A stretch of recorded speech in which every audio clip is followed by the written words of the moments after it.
Okay, good morning. This week we are back on the farm, but before we start, if you hadn't hit subscribe and rung that bell, make sure you do so 8:30 every Sunday morning.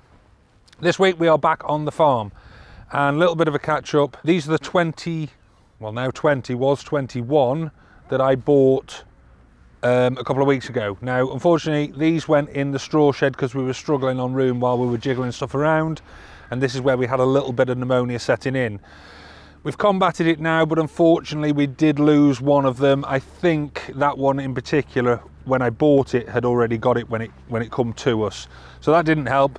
What we've done, we took the opportunity though, because the weather for once has been with us, we've took the opportunity, we've turned them out on this little here paddock at the farm, and that has enabled us to get them outside, out of that shed, and they have massively turned the corner and they're on the mend. So these ones are all good. We've also turned some more out over here. So the other ones that we turned out, in all fairness, there's only 7 of them. One is actually the Hereford there, that's due to calf very soon, but the rest of them are about a month off yet. Now they were in one of the pens on the yard and we needed more room for the cows that have been calving, with the calf now at foot. So what we've done, as we've been a bit cramped, the weather again, like I say, has been with us, we've put them just on this paddock. That'll sort the shed space out, and really what we're holding out for is in a couple of weeks' time we're TB testing. Once we're TB testing, we can start look at moving things away, but at the minute I don't want to move them away from the farmstead onto the land that we've got rented here, there and everywhere, to then have to bring them all back in 2 weeks' time for TB testing. So it's worked quite nicely really that we've got these little paddocks here that we can just turn a handful out just to relieve the pressure on the sheds, sort the pneumonia problem out, and obviously we've still got everything that's calving here at the farm as well. Let's have a look in the bio unit.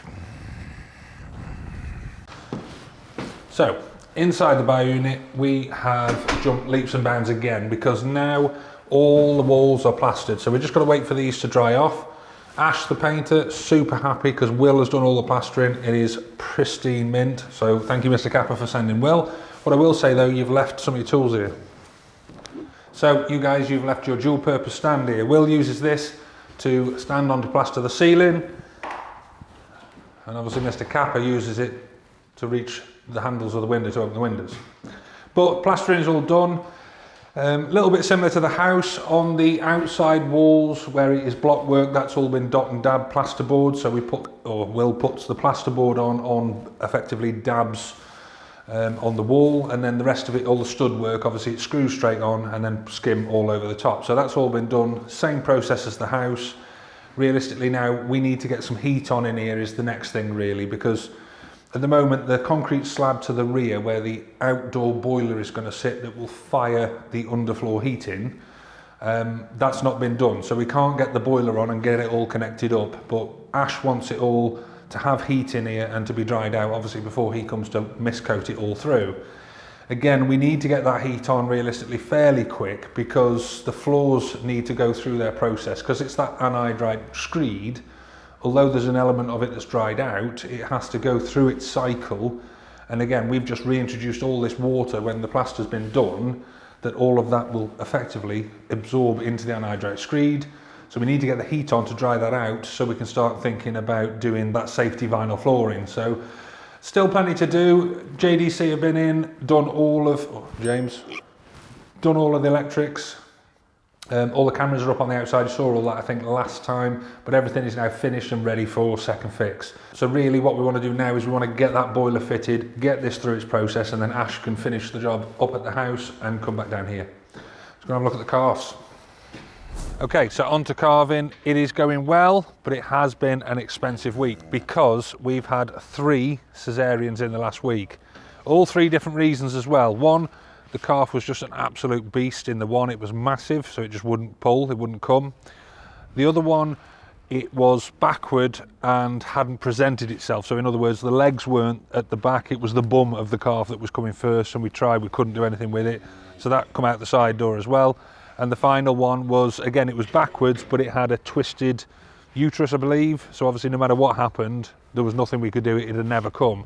So again, there's 3 calves out the side door, but they were all live, which is good. But obviously it's a massive expense because that's probably, I haven't had the bill yet, but 200 or 300 quid with drugs and call out at 11 o'clock on a Sunday night as well. So it's like, it's been an expensive week on that front, but at least we've got 3 live belting good calves and the mums have took to all 3 of them. So that's worked out brilliantly. So we've got 15 more calves on the bank at the minute. We've still got about 45 to go. So still struggling a little bit on room. There's one that's not really drinking, so we're having to feed that as we go, you know, milk the cow and obviously tube it. So a little bit more work than we wanted, but hopefully it'll turn the corner. So other bits on the farm that have been happening, we have been flat lifting.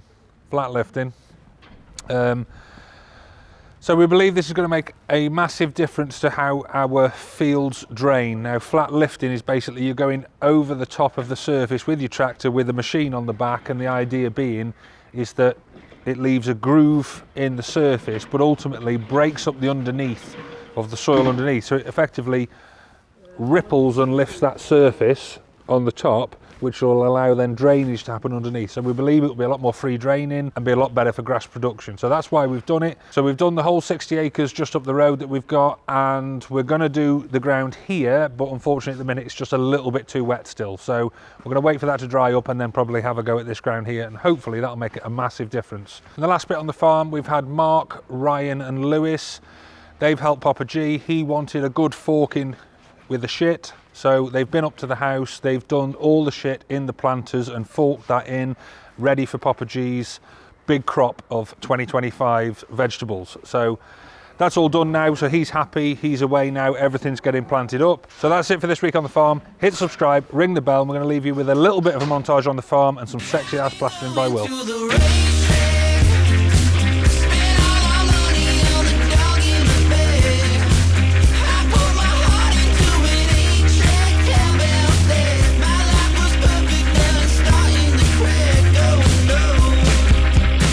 You blame it on the recipe. Do what you want to me, 'cause I could never let it go.